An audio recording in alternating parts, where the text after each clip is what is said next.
کسی کے ذہن میں کوئی اور روشنی پڑتی ہے تو درست نہیں ہے، کیونکہ وہاں مسیح السلام میں صاف لکھا ہوا ہے کہ یہ الہام کی وجہ سے، اللہ کی واضح ہدایت کی وجہ سے میں ایسا کر رہا ہوں۔ تو یہ شروع سے ہی میں بتا رہا ہوں تاکہ اب ذہنوں میں کسی قسم کا کنفیوژن یا اضطراب باقی نہ رہے۔ اب میں آیت مبارکہ کی کچھ حصے کی تلاوت کرنے کے بعد اس مضمون کو تفصیل سے لیتا ہوں۔ یہ مضمون میرا خیال ہے شاید کل تک بھی جاری رہے گا۔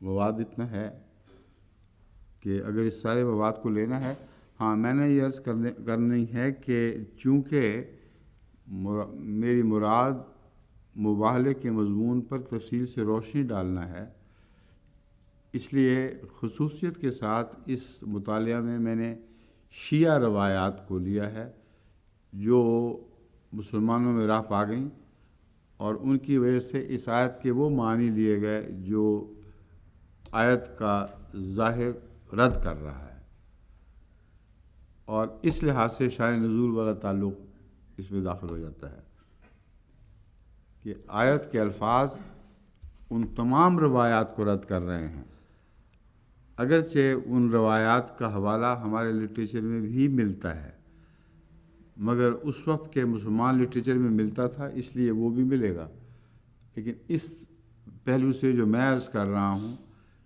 کہ تمام شیعہ روایات بے بنیاد ہیں اور آیت کا ظاہری منطوق ان کو رد کر رہا ہے، یہ مضمون میں پہلے خوب کھولوں گا۔ پھر اس کے بعد حضرت مسیح موعود علیہ الصلوۃ والسلام کی روایات سے اگر کسی کو اشتباہ ہے تو وہ پیش کروں گا، اور پھر آخر پر یہ آیات دوبارہ آپ کے سامنے پڑھ کے سناؤں گا کہ دیکھو ان سے کس وضاحت کے ساتھ کیا بات ثابت ہے جس کے برعکس نتیجے نکالنے کی کوشش کی جا رہی ہے۔ یہ ڈھانچہ ہے سارا میرے مضمون کا۔ اعوذ باللہ من الشیطان الرجیم، بسم اللہ الرحمن الرحیم۔ فمن حاجک فیہ من بعد ما جاءک من العلم فقل تعالوا ندعو ابناءنا وابناءکم ونساءنا ونساءکم وانفسنا وانفسکم ثم نبتہل فنجل لعنت اللہ علی الکاذبین ان ھذا لہو القصص الحق وما من الہ الا اللہ وان اللہ لہو العزیز الحکیم۔ سورہ آل عمران آیت 62 و 63۔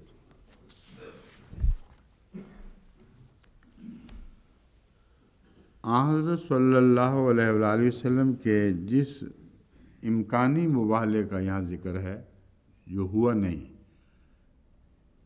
ایک پیغام ہے دیا گیا ہے، چیلنج دیا گیا ہے، اس سلسلے میں جو روایات سنی اور شیعہ بحیثیت تاریخی حیثیت کے لحاظ سے متفق علیہ ہیں، یعنی یہ ایک ایسا تاریخ کا حصہ بن گیا ہے جس کا انکار کبھی کسی مسلمان عالم کی طرف سے نہیں کیا گیا، یہ پس منظر ہم چونکہ ان آیات کے مطابق ہے اسی لیے اس قبول کرتے ہیں۔ میں کہتا صرف وہی روایات اخذ کرنے کے لائق ہیں اور ہم پر واجب ہیں جن کے متعلق 100% اتفاق سے قرآن کی تائید میں روشنی پڑتی ہو اور وہ تفصیل بیان ہو جو قرآن کی آیات میں موجود نہیں۔ یہ جو مسلمہ حقیقت ہے وہ یہ ہے کہ نجران کے عیسائیوں کا ایک وفد حضرت صلی اللہ علیہ وآلہ وسلم کی خدمت میں حاضر ہوا۔ کہا جاتا ہے 9 ہجری میں آیا تھا، لیکن نفری کے متعلق 60 بیان کی جاتی ہے، اور یہ بتایا گیا ہے کہ 14 منتخب ممبر ان سب کے مجموعی لیڈر تھے۔ 3 بڑے لیڈر عاقب، سید اور ابو حارثہ تھے۔ 14 منتخب ممبران کے اسماء ابن کثیر نے درج کیے ہیں۔ سوال یہ ہے کہ یہ بین ہی وہی تھے یا اتنے تھے، اس سے بحث نہیں ہے، بحث اگر ہے تو صرف اس واقعہ سے کہ نجران کے عیسائی وفد کا آنا ثابت شدہ حقیقت ہے۔ وہ آئے اور ان کے لیڈر، ان 60 میں سے یا جتنے بھی وہ تھے، ان کے لیڈر حضرت صلی اللہ علیہ وآلہ وسلم سے ملے ہیں، اور اس سے پہلے ایک دو بدو مناظرہ ہوا ہے۔ یہ مناظرہ رسول اللہ صلی اللہ علیہ وآلہ وسلم کے دعوے سے تعلق رکھتا تھا، اور آپ کا دعویٰ معمور من اللہ کا تھا۔ اس لیے جب عیسائیوں کو یہ چیلنج دیا ہے، اس سے پہلے رسول اللہ صلی اللہ علیہ وسلم نے اپنی وضاحت فرما دی ہے میں کیا کہہ رہا ہوں، اور بہت کھول کر ایک بہت ہی لطیف تقریر فرمائی، جس میں بتایا کہ میرا یہ دعویٰ ہے، یہ دعویٰ ہے اور یہ دعویٰ ہے۔ اگر تم سمجھتے ہو کہ یہ میں نے خود بنا لیا ہے اللہ اپنی طرف سے اور خدا پر جھوٹ باندھا ہے، تو پھر آؤ ہم یہ مباہلہ کرتے ہیں کہ تم اپنے بیٹوں اور بیٹیوں، اپنے بیٹوں اور عورتوں کو بلاؤ۔ یہ ساری آیت میں بعد میں تلاوت کروں گا۔ یہ ہے اصل حقیقت جس سے احتراز ممکن نہیں۔ مسجد نبوی میں سب لوگ داخل نہیں ہوئے، جہاں بھی یہ مناظرہ ہو رہا تھا ان کے رہنماؤں کو ایک جگہ اکٹھا ہونے کے لیے رسول صلی اللہ علیہ وسلم نے فرمایا، اور باقیوں نے انتظار کیا، اور ان سے جو باتیں ہوئی ہیں ان میں سب سے پہلے اپنے دعویٰ کی حقیقت بیان فرمائی ہے اور تفصیل بیان فرمائی ہے، اور کہا آپ بتاؤ تم مجھے اس دعوے میں جھوٹا سمجھتے ہو؟ اگر جھوٹا سمجھتے ہو تو بالارادہ جھوٹا سمجھتے ہو، جان رہے ہو جو میں نے حقیقت بیان کی ہے کہ اس میں سچائی ہے، اور اس کے باوجود اس سے اعتراض کر رہے ہو۔ بس اس صورت میں مباہلہ ہے کہ تم اصرار کرو کہ میں جو بات کہہ رہا ہوں میں نے اپنے نفس سے جھوٹ بنا لی ہے، اور اگر تمہیں یقین ہے کہ ایسا ہی ہے تو پھر لعنت ڈالتے ہیں ہم دونوں اس فریق پر جو جان بوجھ کر جھوٹ بول رہا ہے۔ یہ ہے خلاصہ مباہلے کا۔ ہم لعنت ڈالتے ہیں اس فریق پر جو بالارادہ جان بوجھ کر جھوٹ بول رہا ہے۔ یہ سارا مضمون اسی مرکزی نقطے کو نمایاں کرتے ہوئے میں نے اپنے مباہلے کے چیلنج میں بیان کیا ہوا ہے۔ وہ سب چھپے ہوئے ہیں پہلے بھی اور آخر میں، اور ہر جگہ مرکزی نقطہ یہ ہے کہ اگر تم سمجھتے ہو کہ حضرت، میں نے اپنا تو نہیں کہنا لازم بات ہے، حضرت مسیح موعود علیہ الصلوۃ والسلام نے یہ دعوے عمداً خدا پر جھوٹ بولتے ہوئے اور جانتے ہوئے کہ آپ مفتری ہیں، یہ دعوے کیے ہیں، اور اگر تم قسم کھا کے کہہ سکتے ہو کہ واقعتاً یہ دعوے کیے بھی ہیں، جبکہ ہم انکار کر رہے ہیں کہ یہ دعوے کیے ہی نہیں، تو صرف یہ صورت ہے مباہلے کی، اور جہاں جہاں تم سمجھتے ہو تم اصرار کے ساتھ یہ بات شائع کر دو کہ ہم اللہ کو حاضر ناظر جان کے کہتے ہیں کہ ہمیں یقین ہے کہ جماعت احمدیہ ان باتوں میں جھوٹ بول رہی ہے۔ ان کے امام جو اس زمانے کے امام ہیں حضرت مسیح موعود علیہ السلام، انہوں نے یہ دعوے اپنے کیے ہیں، اسی طرح کیے ہیں جس طرح ہم بیان کرتے ہیں۔ جماعت احمدیہ انکار کر رہی ہے۔ بس ہم یہ حلف اٹھاتے ہیں کہ ایسا ہی ہے۔ بس اگر اس حلف کے بعد آپ یہ کہہ دیں کہ اے اللہ، اگر ہم جھوٹ بولتے ہیں تو ہم پر لعنت ڈال، اس میں کیا نقصان ہے؟ یہ کون سے مباہلے کی ایسی شرط ہے جس کو تم پورا نہیں کر سکتے؟ جو اعتقاد رکھتے ہو، اگر ان پر اس اعتقاد پر یقین ہے تو یہ کہنے میں کیا حرج ہے کہ اللہ اگر ہم جھوٹے ہوں تو لعنت ڈال، اور یہ بھی کہہ دو کہ اگر وہ جھوٹے ہیں یعنی ہم، تو ان پر لعنت ڈال۔ اس سے کیوں مولوی گھبرا رہا ہے؟ اصل بات جو گریز کی ہے وہ یہ ہے، اور اس تعلق میں جو حضرت مسیح موعود علیہ الصلوۃ والسلام کے مناظروں کی تفاصیل ہیں، اگرچہ میرے پاس موجود ہیں، لیکن جن مناظروں کی اور اس کے بعد مباحثوں کی تفاصیل ہیں اس کو میں یہاں اس وقت نہیں چھیڑ سکتا، کیونکہ پھر یہ بہت لمبے درسوں کا تقاضا کریں گے۔ اب میں آپ کے سامنے یہ باتیں ایک ایک کر کے بیان کرتا ہوں جو شیعہ مسلک کے مطابق مسلمان لٹریچر میں جگہ بنا گئی ہیں اور اس آیت کے منطوق کے سراسر خلاف ہیں۔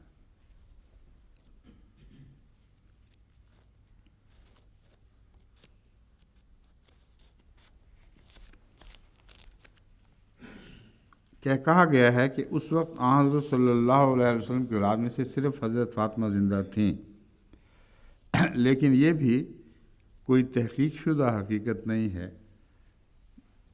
کم سے کم ابھی یہ تحقیق جاری ہے کہ حضرت ام کلثوم دوسرے حضرت رسول اللہ صلی اللہ علیہ وسلم کی 2 بیٹیاں جن کے متعلق تاریخ بتاتی ہے کہ حضرت عثمان سے بیائی گئی تھیں، وہ کب فوت ہوئی ہیں۔ یہ میں اس لیے بیان کر رہا ہوں کہ ہرگز بعید نہیں کہ اس وقت صرف حضرت فاطمہ زندہ ہوں، اس کا انکار نہیں کر رہا، مگر یہ جو بیان ہے اس کی صحت میں ابھی اور تحقیق ہونے والی باقی ہے، صرف میں اتنا کہہ رہا ہوں۔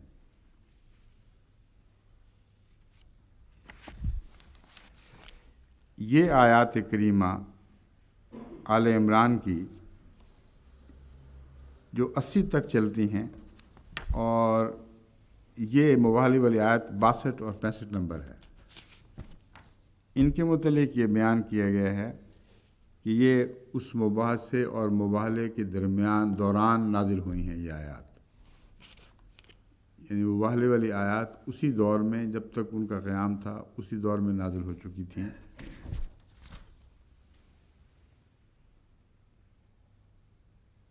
جب رسول اللہ صلی اللہ علیہ وسلم نے پہلے مباحثہ فرمایا اور کھل کر اپنا موقف بیان کر دیا، تب ان کو جو دعوت دی گئی تو عیسائی لیڈروں نے غور و فکر کے لیے مہلت طلب کی۔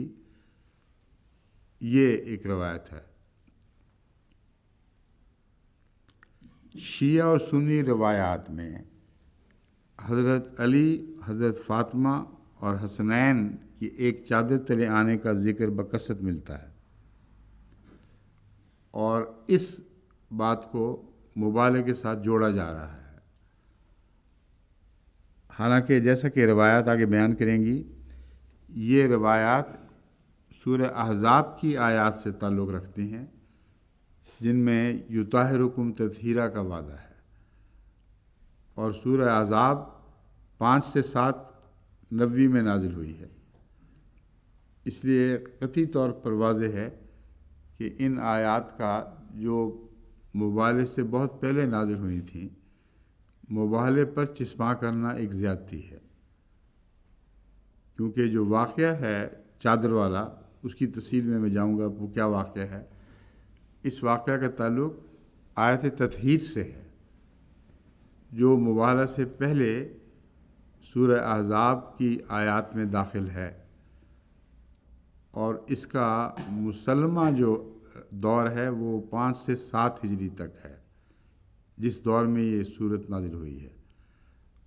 اور بعد کا مضمون جو مبالغے کا ہوا ہے اس پر اس روایت کو چسپاں کیا کیسے جا سکتا ہے؟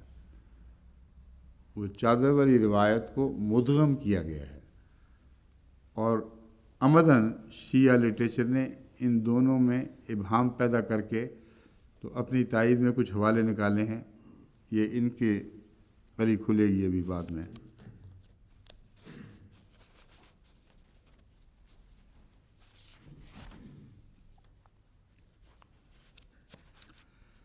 مباحثہ سے اصل مراد دعا اور ابتحال ہے، یعنی اللہ تعالیٰ کے حضور گڑ گڑانا اور عاجزی سے ایسی دعا کرنا جس میں روح گداز ہو جائے اور پگھل جائے، اور بے انتہا انکساری اور گڑ گڑاہٹ کے ساتھ اللہ سے مدد طلب کی جائے، یہ ابتحال ہے۔ بس مبالغہ سے مراد ایسی دعا ہے اصل میں، آمنے سامنے، اور یہ ساری باتیں نسبتاً ثانوی حیثیت رکھتی ہیں۔ اصل بات یہ ہے کہ دونوں فریق اللہ کو اپنا سمجھتے ہوئے گڑ گڑائیں اور عاجزی اختیار کریں اور انتہائی زاری اختیار کریں، یہاں تک کہ اللہ تعالیٰ کا رحم ان کے لیے جوش میں آ جائے اور ایک تائیدی نشان دکھائے۔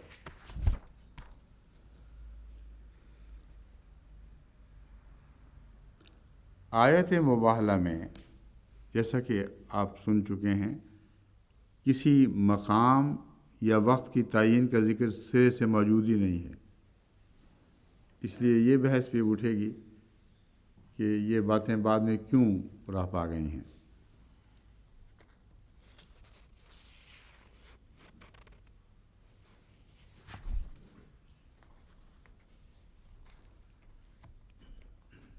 اسی ایک جگہ جمع ہونے سے متعلق بعض پاکستان کے علماء، یعنی اس دور کے علماء بھی اور مفتی، جن کو بہت بڑا درجہ دیا جاتا ہے ان کے افتاء کے دائرے میں، ان کا حوالہ دیکھ لیجئے۔ میں یہ اپنی تائید میں نہیں بیان کر رہا کہ یہ سند ہے ہم پر، مگر یہ بیان کرنا چاہتا ہوں کہ کل تک یہی لوگ مباہلے کے لیے ایک جگہ اکٹھا ہونا ضروری نہیں سمجھا کرتے تھے، اور ان کے بڑے بڑے مفتیوں نے اس کے خلاف فتویٰ جاری کیا تھا۔ آج کیا ان پر بپتا پڑی ہے کہ انہوں نے یہ زور دینا شروع کیا ہے؟ بپتا یہ پڑی ہے کہ مباہلے سے بھاگنے کو اور کوئی ذریعہ نظر نہیں آتا۔ ایسی شرطیں لگا دی ہیں جو اس وقت پوری ہو ہی نہیں سکتی، لیکن مفتی اعظم جس کو لکھا جاتا ہے، مفتی اعظم پاکستان مفتی محمد شفیع صاحب اپنی تفسیر میں لکھتے ہیں، معارف القرآن جلد 5 صفحہ 80-81، ادارۃ المعارف کراچی، اصولی طور پر اس میں اعزاء و اقارب کو جمع کرنے کی ضرورت نہیں، اگر جمع کر لیا جائے تو اہتمام بڑھ جاتا ہے۔ بس وہ یہ کہہ رہے ہیں نا، اعزاء اور اقارب ایک جگہ جمع ہوں، یہ کہتے ہیں اصولی طور پر ان آیات سے اس کا کوئی ثبوت نہیں ملتا، یہ اتفاق سے انہوں نے صحیح نتیجہ نکال لیا۔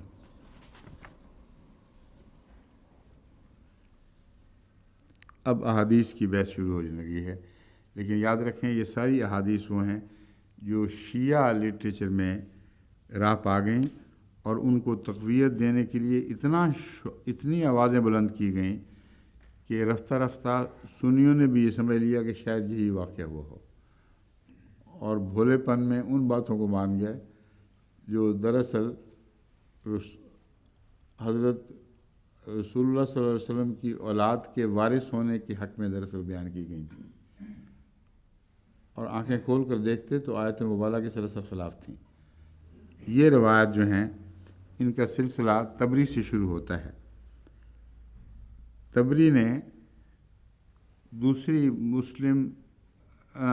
تبری کے علاوہ بعض دوسری مسلم روایات جو صحیح مسلم سے لی گئی ہیں، سنی روایات جو صحیح مسلم سے لی گئی ہیں یا ترمذی سے لی گئی ہیں، ایسی روایات بھی ملتی ہیں جن میں ان تینوں کے ذکر موجود ہے، لیکن اس بحث کو تو بعد میں اٹھانا تھا، پہلے اٹھانا تھا۔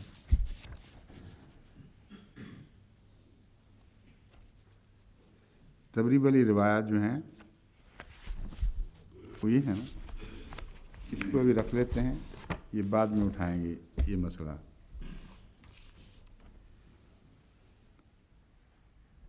یہ سب روایات جو اب میں آپ کے سامنے پڑھوں گا تمام تر مرسل ہیں، ایک بھی ان میں سے مرفوع روایت نہیں ہے۔ مرفوع روایت اس کو کہتے ہیں جس کا سلسلہ حضرت اقدس محمد مصطفیٰ صلی اللہ علیہ وآلہ وسلم تک پہنچا دیا جائے، اور وہ صحابی مذکور ہو جس نے رسول اللہ صلی اللہ علیہ وسلم سے براہ راست وہ بات سنی ہے۔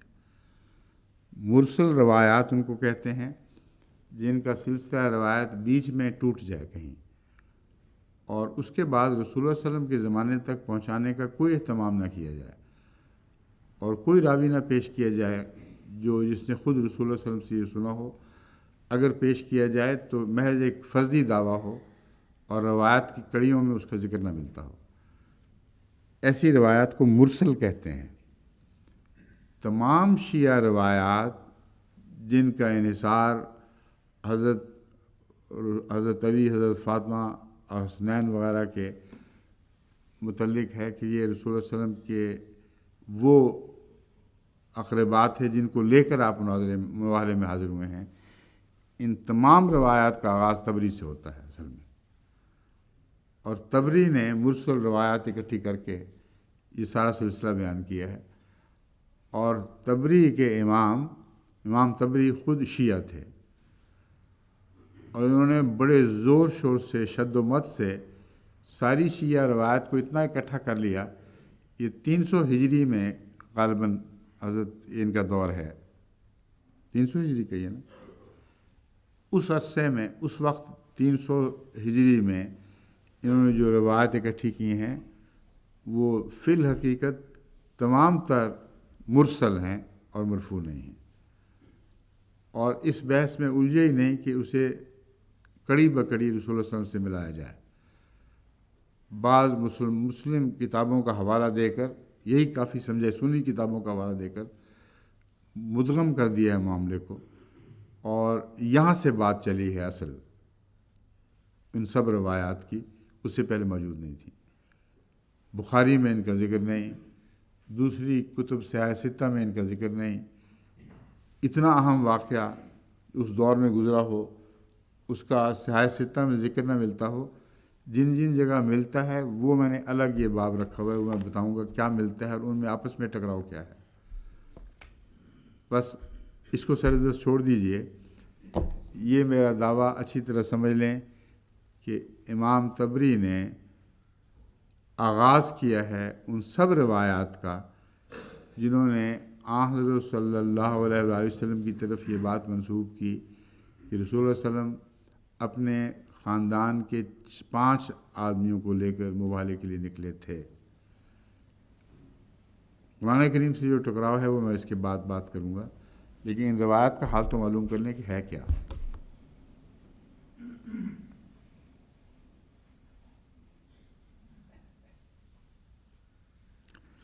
ایک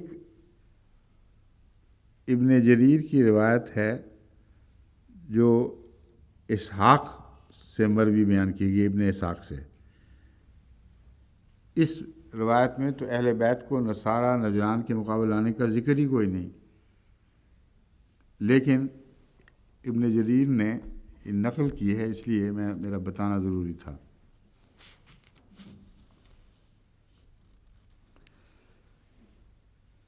ایک دوسری روایت ابن جریر نے یہ لکھی ہے، حدثنا ابن حمید قال حدثنا عیسیٰ ابن قواق، کیا لفظ ہے یہ؟ فوفہا، پتہ نہیں کیا لفظ لکھا ہوا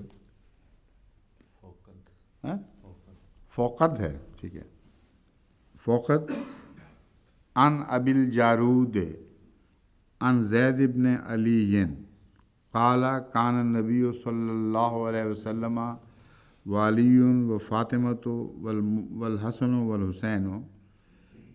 یہ تبری، ابن جریر تبری کی روایت ہے، یعنی آیت مبالغہ سے مراد خود نبی کریم صلی اللہ علیہ وسلم، حضرت علی، حضرت فاطمہ اور حسین اور حسنین رضی اللہ تعالیٰ عنہم ہیں۔ یہ روایت جو ہے یہ ابو الجارود کی طرف سے مروی ہے، یعنی مرسل تو ہے ہی، لیکن ابو الجارود ایک ایسا راوی اس میں داخل ہے جس کے متعلق ابن معین کے نزدیک کذاب اور امام نسائی اور دارقطنی کے نزدیک متروک ہے۔ ابن حیان کہتے ہیں کہ یہ شیعہ تھا اور اہل بیت کے فضیلت کی حدیثیں گھڑا کرتا تھا۔ یہ اس حدیث کا حال ہے۔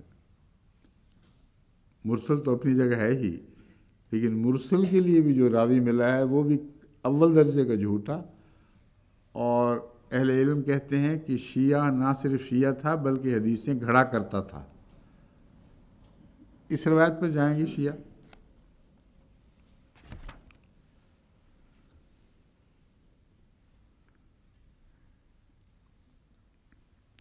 ایک دوسری حدیث، یہ بھی سب حدیثیں وہی ہیں جو میں اسی ذیل میں آ رہی ہیں، یعنی سب مرسل ہیں اور سب کی روایتیں بیچ میں ٹوٹ گئی ہیں، اور ہم اب یہ بحث اٹھا رہے ہیں کہ ٹوٹی ہوئی روایتوں کا بھی یہ حال ہے کہ اور بھی ٹوٹی پھوٹی ہیں، یعنی ان کے راوی متروک، مکذوب، متون، مکذوب نہیں، کاذب اور متون، یہ زائد باتیں میں بیان کر رہا ہوں، ورنہ صرف یہ کہنا کافی ہے کہ یہ مرسل ہیں، ان کی کوئی حقیقت رسول اللہ صلی اللہ علیہ وسلم تک پہنچنے والی روایات سے ثابت نہیں ہے۔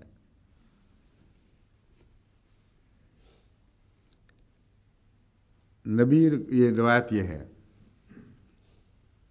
حدثني یونس قال اخبرنا ابن وهب قال اخبرنا ابن وهب ہونا چاہیے تھا نا، ابن وهب کیوں لکھا ہوا ہے؟ ہاں یہ غلط لکھا ہے، میں اس لیے کہہ رہا ہوں بعض دفعہ میں غلط پڑھ جاتا ہوں، تو یہ نہ سمجھے کہ میں اس غلط پڑھنے کی تائید بھی کر رہا ہوں، لکھنے میں بعض دفعہ غلطیاں آ جاتی ہیں۔ قال اخبرنا ابن وهب قال حدثنا، ابنو کون ہے یہ؟ ہاں یہ دیکھیں آپ ہی پڑھیں گے اپنی تحریر، یہاں کی زید ہی ہے، زید کہاں لکھا ہوا ہے؟ وہ بھی غلط ہے، اسے ابن بعد میں سے لکھا نا، تو یہ پہلے سے زید نہیں تھا، لیکن ابن زیدن ہے۔ ابن ہے یا زیدن ہے؟ ابن زیدن، دونوں موجود ہیں، ٹھیک ہے، اور یہاں زید نہیں لکھا ہوا، کچھ اور نہیں لکھا ہوا ہے۔ قال حدثنا ابن زیدن، اور یہاں بھی زیدن کے اوپر جو اصل عبارت میں زیدن صاف لکھا ہوا ہے اس میں تنوین اور رفع ہے جو ہو نہیں سکتی، اگر ابن ہے تو ابن زیدن ہونا چاہیے، زیدن ہو ہی نہیں سکتا، اور یہ سرسری ضمنی باتیں ہیں۔ قال قیل لرسول اللہ صلی اللہ علیہ وسلم لولا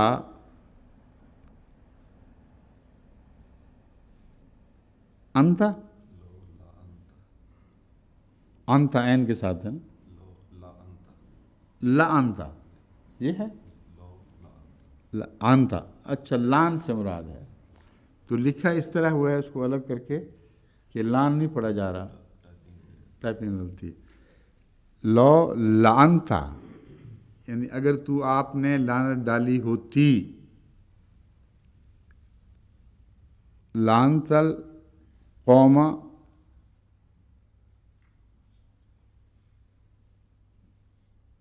من کنتا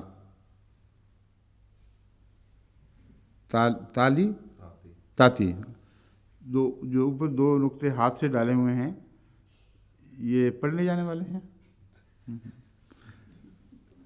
حین قلتا ابناؤنا و ابنانا و ابناکم قال حسن و حسنین، یعنی رسول اللہ صلی اللہ علیہ وسلم سے، میرا خیال ہے عربی لکھی ہوئی چھوڑی دوں، میں سیدھا سادہ ترجمہ پڑھ دیا کرتا ہوں، یعنی رسول کریم صلی اللہ علیہ وسلم سے پوچھا گیا کہ اگر آپ ان لوگوں یعنی اہل نجران سے مولانا فرماتے، یعنی مبالغے کو یہاں مولانا کہا گیا ہے، لانتا کے لفظ سے ثابت ہے، تو اپنے ابنا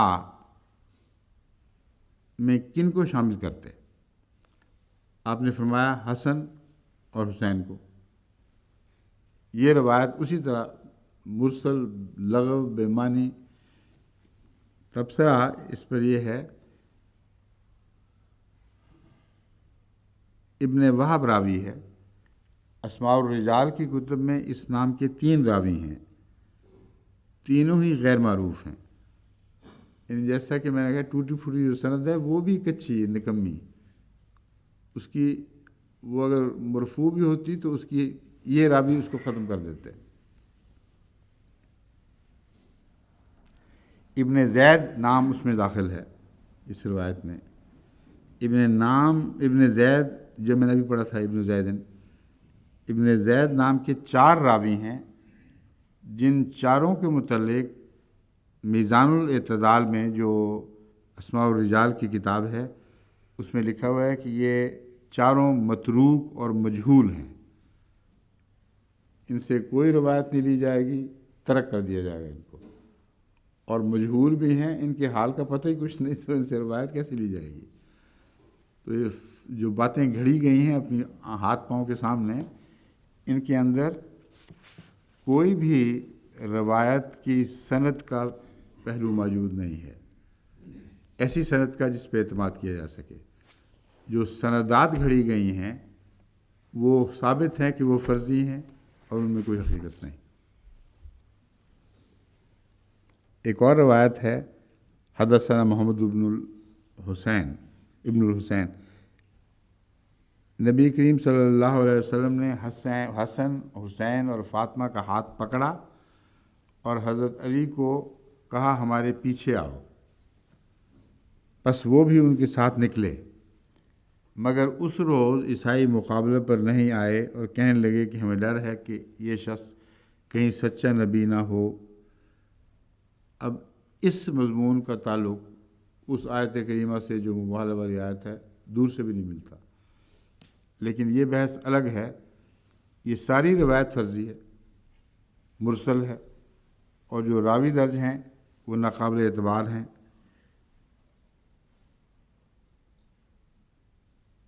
دن کے وقت نکلے،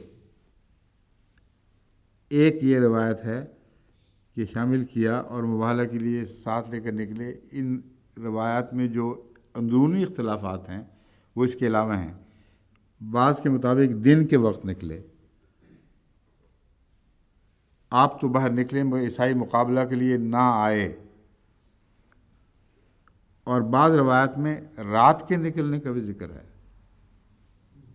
اس دن کو نکلے ہیں یا رات کو نکلے ہیں، جب یہ اختلاف ہو گئے تو روایت ویسے ہی ختم ہو جانی چاہیے، مگر وہ بنیادی اصول سب پہ چسپاں ہو رہا ہے کہ سب مرسل روایات ہیں اور حقیقت کوئی نہیں۔ ان میں راوی جہاں تک شامل ہیں، ان میں ایک راوی احمد بن مفضل ہے جو کوفی ہے، اور ابو حاتم نے اسے رؤسائے شیعہ بیان کیا ہے۔ ایسے راوی اکٹھے کیے انہوں نے۔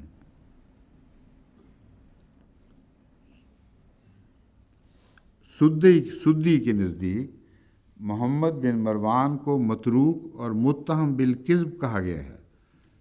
نہ صرف یہ کہ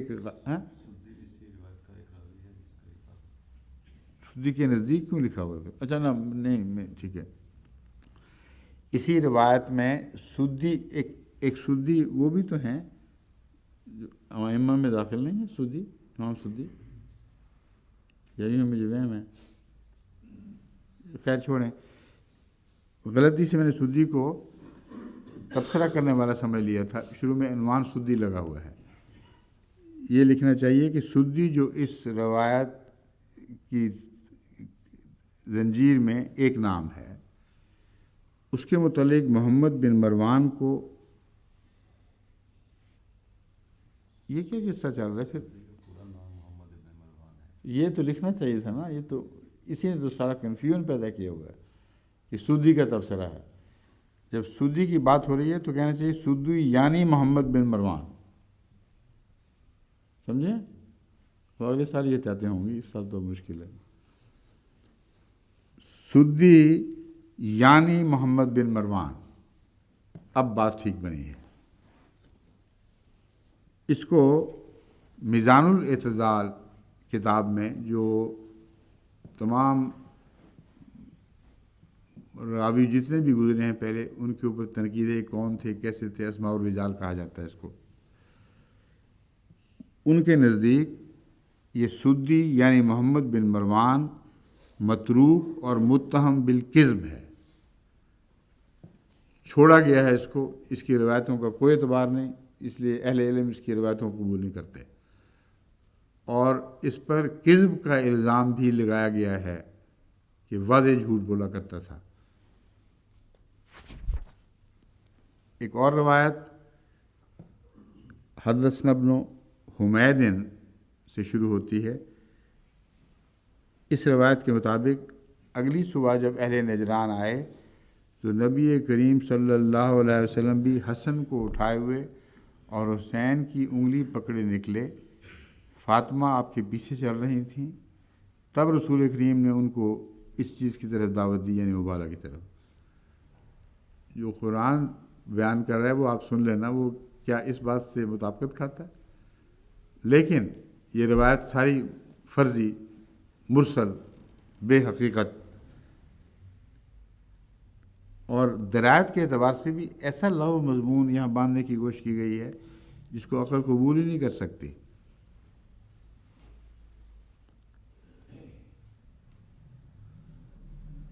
یعنی گزشتہ رات جو بات ختم ہوئی تھی مناظرے کی یا مباہلے کی، اس کے بعد دوسری صبح کہا جاتا ہے کہ رسول اللہ صلی اللہ علیہ وسلم ان کا ہاتھ پکڑ کر نکل کھڑے ہوئے اور ان کو دعوت مباہلہ دی، لیکن انہوں نے مباہلہ نہ کیا۔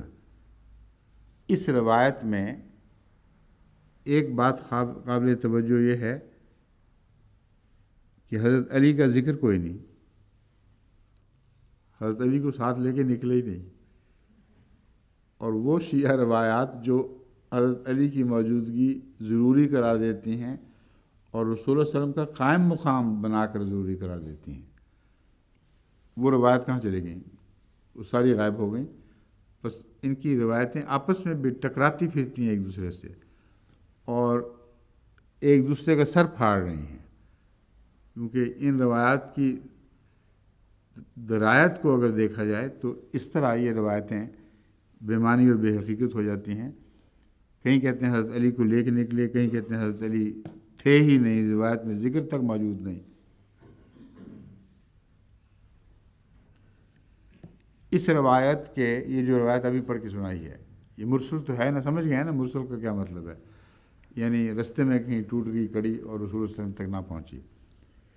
اس کے علاوہ اس میں جو 3 راوی مذکور ہیں، جریر، مغیرہ اور عامر، یہ تینوں اتنے مجہول ہیں کہ اسماء الرجال کی کتب میں ان کا ذکر ہی نہیں ملتا۔ ایسے نام غیر معروف اور مجہول لوگ ہیں جن کا نہ سر نہ پیر، اسماء الرجال کی کتب ان کے ذکر سے ہی آ رہی ہیں۔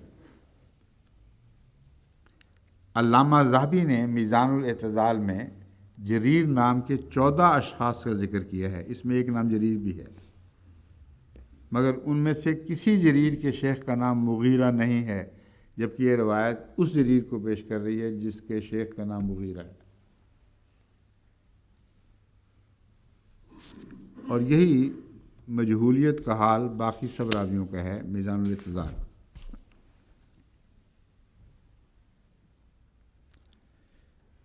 اب ایک اور روایت، شیعہ روایت جو طبری نے پیش کر کے سارا معاملے کو الجھا دیا اور مباہلے کے مضمون کو پردہ ڈال دیا ہے، وہ یہ ہے، قتادہ کہتے ہیں ہمیں یہ بات پہنچی ہے کہ نبی کریم رات کو اہل نجران کے مقابل پر نکلے، جب انہوں نے رسول کریم کو دیکھا تو ڈرے اور خوف زدہ ہو کر واپس لوٹ گئے۔ اب یہ روایت رات کو نکلنے کی اور پہلی روایت دن کو نکلنے کی،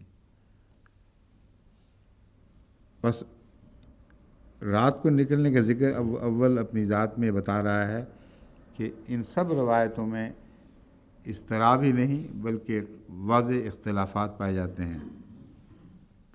اس روایت میں حضرت حسن، حضرت حسین اور حضرت فاطمہ اور حضرت علی کا ذکر ہی سرے سے نہیں ہے، نکلے کا صرف ذکر ہے۔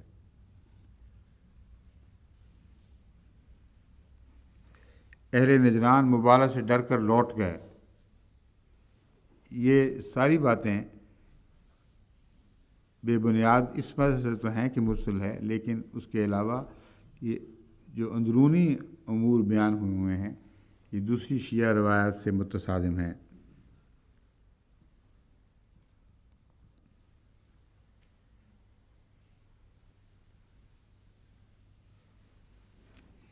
ایک روایت قتادہ سے ہی اسی سند سے بیان کی گئی ہے، اس میں یہ ذکر موجود ہے کہ اہل نجران کے پاس جانے کا ارادہ فرمایا تو حسن اور حسین کا ہاتھ پکڑا اور فاطمہ سے فرمایا ہمارے پیچھے آؤ۔ جب دشمنان خدا نے یہ دیکھا تو واپس لوٹ گئے۔ بالکل بے تعلق بات، کوئی ذکر اذکار ہی نہیں ہے حقیقت میں. اور اس طرح رسول اللہ صلی اللہ علیہ وسلم کو لے کے نکل جانا، باقی صحابہ کیا کر رہے تھے، کہاں کہاں پھر رہے تھے، یہ سارا ایک فرضی قصہ ہے جس کی حقیقت اس کے طرز بیان سے ہی ظاہر ہو رہی ہے.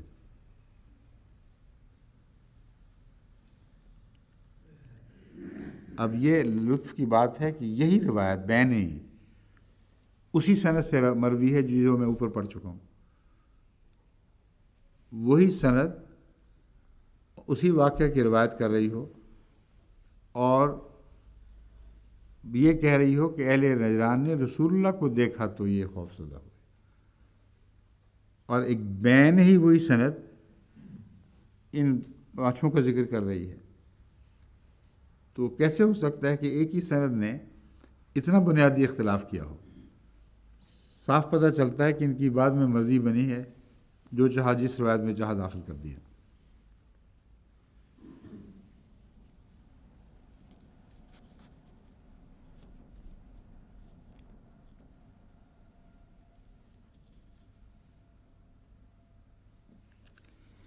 میزان الاعتدال میں صفحہ 128 سے 129 میں عبد الرزاق راوی کے متعلق یہ لکھا ہوا ہے کہ اگرچہ یہ مشہور محدث ہیں مگر ان پر شیعیت میں افراط کا الزام ہے.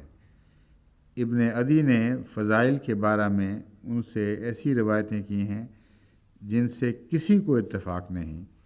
یہ تفضیل علی کے قائل تھے، اس لیے ایسی روایتیں بنا دینا یا اپنی سادگی میں ان کو قبول کر لینا یہ ان سے بعید نہیں تھا. میزان الاعتدال صفحہ 128 سے 29 جلد 2.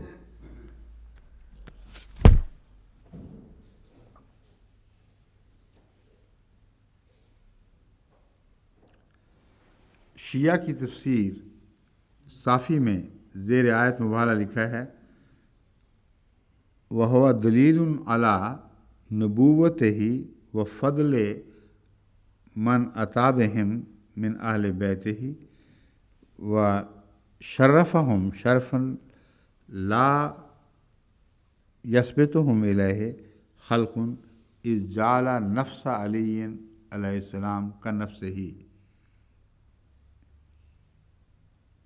صافی تفسیر القرآن و التخصیص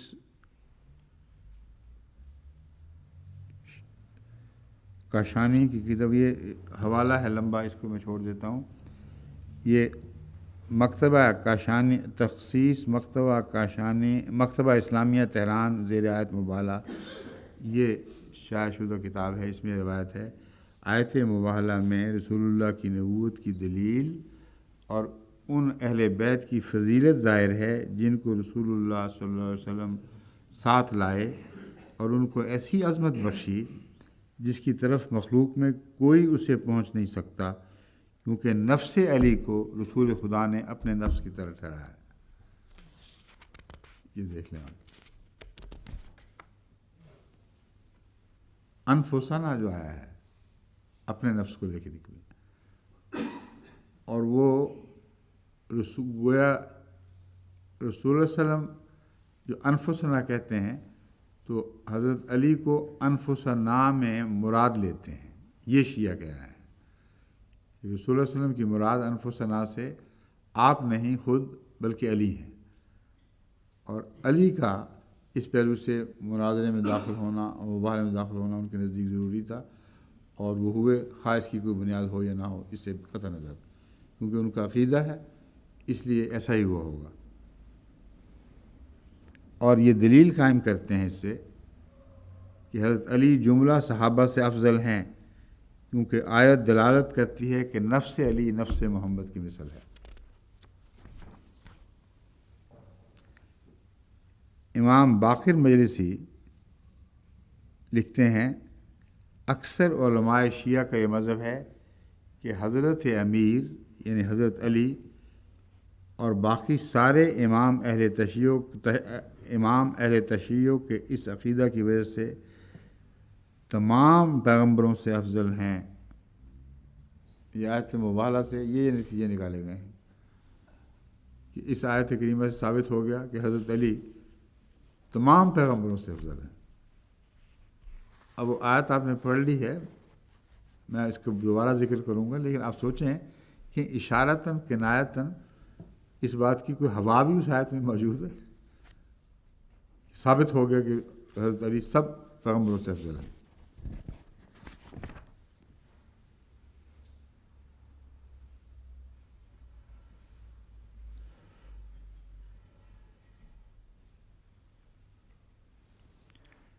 اب تفسیر ابن جریر میں رسول اللہ صلی اللہ علیہ وسلم کی طرف بعض ایسی احادیث بھی مروی ہیں جو سند کے اعتبار سے جو بھی حیثیت ان کی ہے، مضمون کے لحاظ سے وہ عجیب دکھائی دیتی ہیں، پر میں آپ کے سامنے پڑھ کے سنا دیتا ہوں۔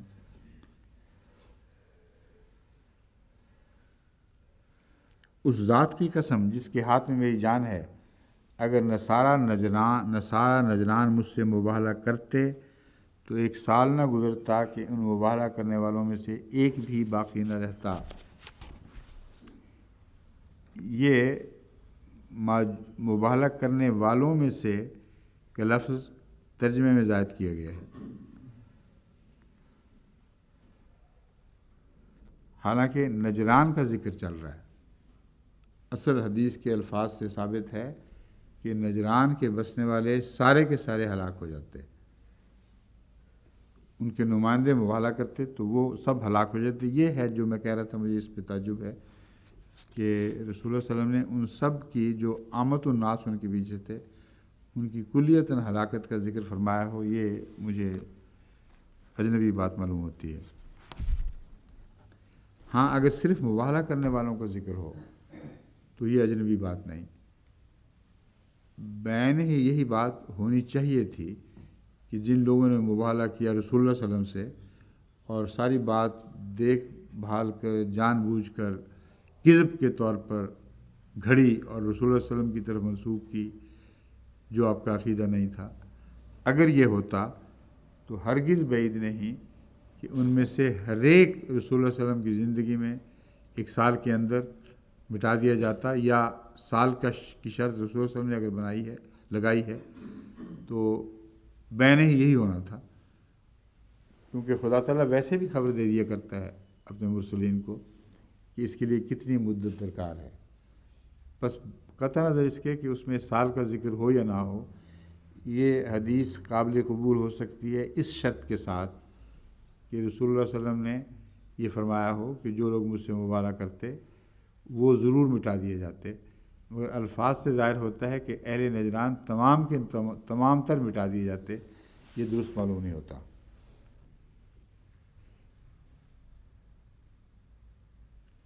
اب دیکھیں اگلی حدیث جو بیان کی گئی ہے، اس میں تفسیر کبیر رازی میں بھی ہے، یہ سیرت الحلبیہ تعریف علامہ علی بن برہان الدین الحلبی، یہ جو روایات ہیں یہ ان سب کتابوں میں یہ بات موجود، یہ حدیث موجود ہے جس کو حدیث کہا گیا ہے۔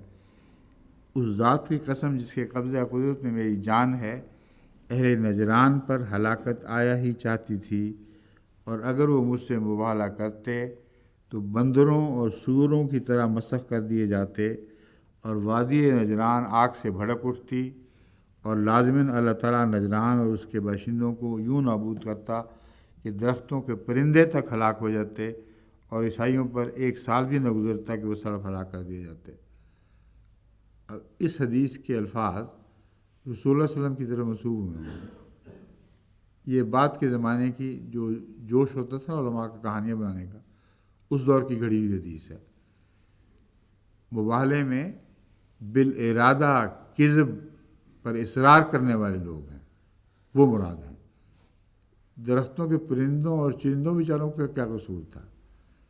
انہوں نے کون سے رسول اللہ صلی اللہ علیہ وسلم کی کذب پر ادعا کیا ہے، جبکہ ثابت شدہ حقیقت ہے کہ یہ چرند اور پرند اگر کچھ کرتے تھے تو تائید کیا کرتے تھے، اور اس قسم کی روایات اور قرآنی آیات سے استنباط میں پہلے پیش کر چکا ہوں کہ صرف وہ انسان جس کو شعوری اختیار دیا گیا ہے کہ وہ تکذیب کرے، صرف اس نے تکذیب کی ہے، ورنہ ساری کائنات حضرت صلی اللہ علیہ وآلہ وسلم کی مصدق تھی، تمام جانور مصدق تھے، اپنے اپنے رنگ میں تھے، اپنے شعور کے مطابق تھے، اس کی تفصیل اللہ بہتر جانتا ہے، مگر یہ استنباط قرآنی آیات پر مبنی اور احادیث پر مبنی ہے کہ ان کو جس حد تک بھی شعور تھا وہ رسول اللہ علیہ وسلم کے مصدق تھے، مکذب نہیں ہو سکتے۔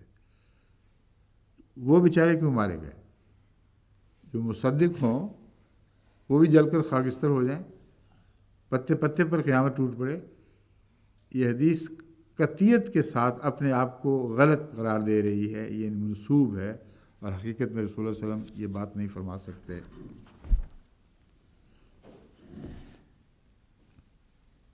ابن جریر میں زیر آیت مباہلہ یہ بھی لکھا ہوا ہے کہ نبی کریم صلی اللہ علیہ وسلم نے فرمایا، میرے پاس ایک بشارت دینے والا فرشتہ اہل نجران کی مباہلہ کرنے کی صورت میں ان کی ہلاکت کی خبر لایا ہے، اگر وہ مباہلہ پورا کرتے تو ان کے درختوں کے پرندے اور درختوں کی چڑیاں تک ہلاک ہو جاتی ہیں۔ یہ اسی کی تائید میں ہے۔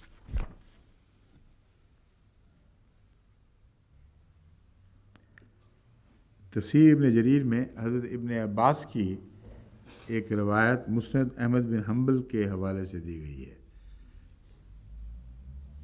ابن عباس سے روایت ہے کہ یہودی اگر موت کی تمنا کرتے تو ہلاک ہو جاتے اور آگ میں اپنی جگہ دیکھ لیتے، اور وہ لوگ جو رسول اللہ صلی اللہ علیہ وسلم سے مباہلہ کرتے تھے نکلتے تو اس حال میں واپس لوٹتے کہ ان کے اہل اور مال موجود نہ ہوتے۔ اب یہ روایت وسیع روایت ہے یہود کے متعلق، جیسے قرآن کریم میں فرماتا ہے اللہ تعالیٰ، اگر وہ واقعتاً رسول اللہ صلی اللہ علیہ وسلم کو نعوذ باللہ من ذالک جھوٹا کہتے، اصرار کرتے ہوئے یہ تمنا کرتے کہ اگر ہم جھوٹے ہیں تو ہمیں خدا موت دے دے، یہ حقیقت ہے کہ اگر کرتے تو لازماً مر جاتے۔ اس کے شواہد ہمارے پاس اس دور میں بھی کثرت موجود ہیں کہ حضرت مسیح علیہ السلام کے خلاف جس نے اس قسم کا ادعا کیا وہ اپنی موت خود مر گیا، لیکن اس روایت میں جو یہ ذکر ہے واپس لوٹتے کہ ان کے اہل اور مال موجود نہ ہوتے، اس میں کہاں اکٹھے ہوئے تھے جہاں سے واپس لوٹتے، یہ کوئی بحث نہیں ہے، یہ ایک غلط بات منسوب ہوئی ہے۔ رسول اللہ صلی اللہ علیہ وسلم کا عیسائیوں کو ایک عام چیلنج ہے، کیا سب دنیا کے عیسائیوں نے ایک جگہ اکٹھے ہونا تھا اور پھر واپس لوٹنا تھا، اور واپس لوٹ کر یہ دیکھتے کہ ان کے مال وغیرہ سب برباد ہو چکے ہیں۔ اور جب ان روایات میں ایک سال کا بھی ذکر ہے تو واپس ایک سال میں لوٹتے۔ مکے مدینے سے نجران کا فاصلہ اور ایک سال کا رسول اللہ صلی اللہ علیہ وسلم کا ادعا کہ ایک سال کے اندر ایسا ہوتا، اور یہ حدیث کہ جب وہ واپس لوٹتے تو دیکھتے کچھ بھی باقی نہیں بچا، تو ان بیچاروں کا سال کہاں گیا؟ اس سال کا وعدہ جو چھٹی دی گئی تھی اس کو تو اس حدیث نے اگر یہ درست ہے تو غائب کر دیا ہے۔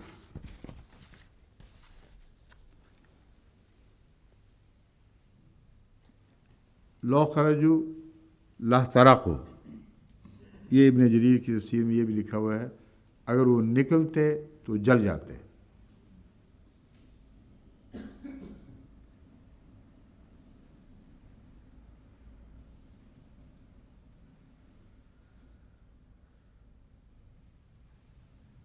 اور یہ بھی لکھا ہوا ہے جلالین میں ہے کہ اگر وہ لوٹتے تو جل جاتے، یعنی اگر وہاں بیٹھے رہتے تو نہ جلتے، لوٹتے تو جل جاتے۔ ایسی عجیب و غریب روایات اکٹھی کر لی گئی ہیں کہ علم درایت کے لحاظ سے کوئی غور ہی نہیں کیا گیا، اور میرے نزدیک یہ سب روایات رد کرنے کے لائق ہیں، کیونکہ جیسا کہ میں نے کھول دیا ہے مرسل روایات جو راوی بھگڑے گئے وہ سب جھوٹے، جو مضمون بیان کیا گیا وہ رسول اللہ صلی اللہ علیہ وسلم کی طرف منسوب نہیں ہو سکتا۔ اگر ایک بات کو منسوب کرو تو دوسری بات رسول اللہ صلی اللہ علیہ وسلم کی طرف ایسی منسوب کی جاتی ہے جو پہلی بات کو کاٹتی ہے۔ بس یہ ساری روایات کلیتاً رد کرنے کے لائق ہیں۔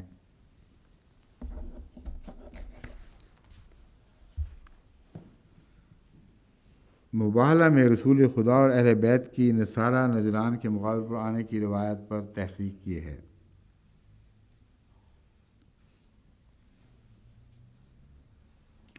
احادیث صحیحہ اور معتبر تواریخ میں مباہلہ کے وقت رسول کریم صلی اللہ علیہ وسلم کا اپنے ہمراہ اہل بیت کو کسی میدان میں لانے کا ذکر نہیں ہے۔ دیکھ لو، تمام صحیح کتب اور مستند تواریخ میں یہ ذکر ہی کوئی موجود نہیں کہ رسول اللہ علیہ وسلم ان اہل بیت کو ساتھ لے کے چلے تھے۔ البتہ ترمذی صحیح مسلم کتاب الفضائل اور فضائل علی ترمذی میں یہ حدیث ملتی ہے جو سعد بن ابی وقاص سے مروی ہے۔ لما نزلت هذه الآیت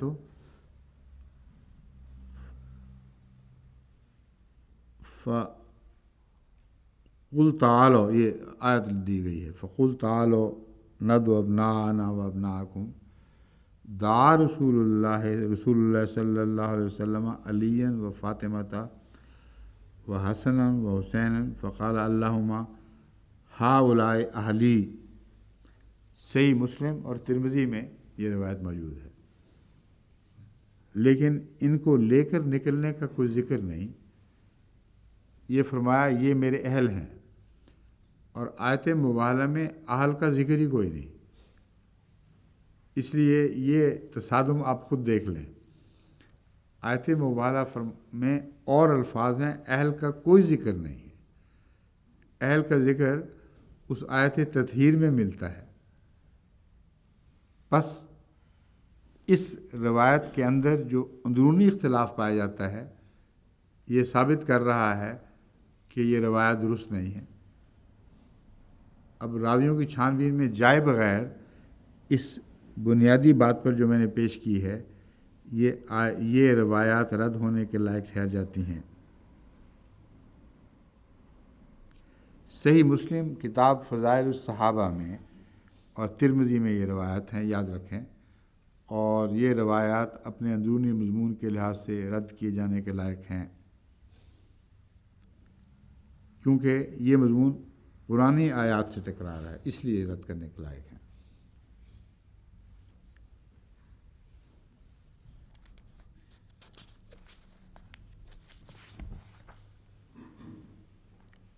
اسی تعلق میں یہ جو حضرت علی، حضرت حسنین وغیرہ کا ذکر ملتا ہے، اس تعلق میں مسلم کتاب الفضائل باب فضائل اہل بیت نبی صلی اللہ علیہ وسلم میں یہ روایت موجود ہے۔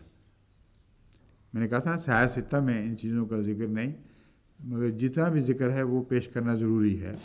وہ کیا ذکر ہے اور صحاح ستہ اس ذکر میں آپس میں کیا اختلاف کرتی ہیں، تاکہ معلوم ہو جائے کہ ہمارا موقف درست ہے اور وہاں روایات کو سمجھنے میں راویوں کی غلطی کی ہے، ورنہ ایک دوسرے سے متصادم نہ ہوتے۔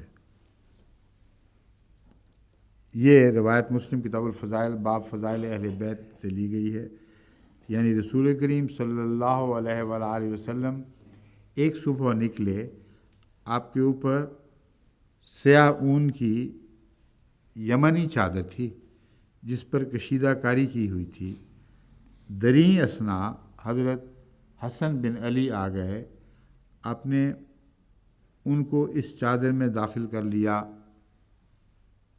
نکلے، صبح کے وقت نکلے اور اس چادر میں داخل کر لیا۔ پھر حسین آئے، آپ نے ان کو بھی ساتھ داخل کیا، خود نہیں بلایا کسی کو، آؤ تم لوگ میرے ساتھ ہو۔ یہ اتفاق ایسا ہو رہا ہے اس روایت کے مطابق کہ پہلے وہ آئے، پھر ان کو داخل کر لیا، پھر وہ آئے، اور دن کے وقت نکلے ہیں، چل رہے ہیں، بیچ میں داخل کیا جا رہا ہے۔ ان کو بھی چادر، پھر حسین آئے، آپ نے ان کو بھی ساتھ داخل کیا۔ پھر فاطمہ آئیں، آپ نے ان کو بھی داخل کیا۔ پھر علی آئے، ان کو بھی ساتھ داخل کر کے سورہ احزاب کی یہ آیت پڑھی، اے اہل بیت، اللہ تعالیٰ نے تم سے جس ناپاکی کو دور کر کے تمہیں اہل بیت اللہ تعالیٰ تم سے رجس اور ناپاکی کے دور کر کے تمہیں پاک و صاف کرنا چاہتا ہے۔ اب یہ روایت پڑھی، یہ آیت پڑھی جس کا آیت مبارکہ سے کوئی تعلق ہی نہیں، اور یہ مضمون اتنا خوفناک ہے کہ رسول اللہ علیہ وسلم جا رہے ہیں، آہستہ آہستہ شامل ہو رہے ہیں اور چادر پھیلتی جا رہی ہے، اس میں سارے لوگ بیچ میں چل رہے ہیں ساتھ ساتھ، اور آیت وہ پڑھ رہے ہیں جو آیت مبارک والی آیت ہی نہیں ہے۔ بس یہ روایات اگرچہ بعض صحائف ستہ میں بھی جا پا گئی ہیں، مگر ان پر غور کریں تو وہ روایات جس طرح یہ بیان کیا جاتا ہے غلط، لازماً غلط نکلتی ہیں، اور مبالغہ سے ان کا بہرحال تعلق نہیں ہے۔ اگر تعلق ہے تو ایک اور آیت سے تعلق ہے جو مبالغہ سے پہلے نازل ہو چکی تھی، اور اس تعلق میں بھی یہ روایات مجروح ہیں، اور بہت غور سے دیکھا جائے تو یہ روایت قابل قبول نہیں رہتی، کیونکہ اسی مضمون پر ایک تو رستہ چلتے جانا اور یہ شامل ہونا، اور اسی مضمون پر اسی تعلق میں دو روایتیں ایسی ہیں جو ایک روایت ام المومنین حضرت ام سلمہ کے صاحبزادے عمر بن ابی سلمہ کی روایت ہے، جس کے الفاظ جو ترمذی میں ہے، جو ایک صحیح ستہ کی کتابوں میں سے ہے۔ جب نبی کریم، یہ روایت یوں ہے، جب نبی کریم صلی اللہ علیہ وسلم پر سورہ احزاب کی یہ آیت نازل ہوئی ہے، حضرت ام سلمہ کے گھر میں اتری ہے۔ یہ آیت جو احزاب کی آیت ہے، جو تطہیر کی ہے کہ اے اہل بیت، تو تمہیں اللہ تعالیٰ تمہاری تطہیر کا وعدہ کرتا ہے، اس کا فیصلہ فرما لیا ہے۔ تو یہ کہتے ہیں کہ حضرت عمر بن ابی سلمہ روایت کرتے ہیں کہ یہ آیت احزاب کی حضرت ام سلمہ کے گھر میں اتری کہ اے اہل بیت، اللہ تعالیٰ تم سے ناپاکی دور کر کے تمہیں پاک و صاف کرنا چاہتا ہے، تم سے ناپاکی دور کر کے تمہیں پاک و صاف کرنا چاہتا ہے۔ اس کا نجران کے عیسائیوں سے کیا تعلق ہے؟ آپ سے کچھ سمجھ آئی آپ کو تعلق؟ آگے بتائیں پھر۔ ہاں تعلق نہیں ہے۔ کہتے ہیں وہاں بلایا، یہ نہیں کہ رستہ چلتے واقعہ ہوا ہے۔ آپ نے حضرت فاطمہ اور حسن اور حسین کو رضی اللہ تعالیٰ عنہم کو بلایا اور چادر سے ان کو لپیٹ لیا۔ حضرت علی آپ کی پشت کے پیچھے تھے، ان کو بھی آپ نے چادر اڑھائی اور فرمایا اے اللہ، یہ میرے اہل بیت ہیں، پس ان سے رجس اور ناپاکی کو دور کر دے۔ یہ نہیں فرمایا اس روایت کے مطابق کہ ان میں کسی قسم کی کوئی کمزوری نہیں ہے، فرمایا تو نے وعدہ کیا ہے کہ میں دور کروں گا، پس میرے اہل بیت تو یہ ہیں، بس میری دعا ہے کہ ان سے رجس اور ناپاکی کو دور کر دے۔ یہ لفظ رسول اللہ صلی اللہ علیہ وسلم نے فرمائے ہیں، آپ ہی کو زیب دیتے ہیں، مگر ہمیں یہ کہتے ہوئے تردد ہوتا، مشکل پیش آتی ہے کہ اہل بیت کی طرف کسی رجس اور ناپاکی کے احتمال کا بھی ذکر کریں، مگر حدیث کے الفاظ ہیں، میں اسی طرح پڑھ کے سنا رہا ہوں۔ یہ عرض کیا اللہ سے آپ نے کہ اے اللہ، یہ میرے اہل بیت ہیں، حسب وعدہ ان سے رجس اور ناپاکی کو دور فرما دے۔ حضرت ام سلمہ نے کہا اے اللہ کے نبی، میں بھی ان کے ساتھ شامل ہوں۔ اہل بیت کے لفظ کے خیال سے ان کو خیال آیا، آپ نے فرمایا تمہارا اپنا ایک مقام ہے جو بہتر ہے۔ اب بتائیں، اس حدیث کو لے کر شیعہ ڈھنڈورا پیٹتے پھرتے ہیں۔ جو صحیح ستہ میں سے حدیث نکلی ہیں وہ یہ اس مضمون کی حدیث ہے۔ دوسری اور تیسری روایت کو حاکم نے مستدرک میں حضرت ام سلمہ اور ایک صحابی حضرت واصلہ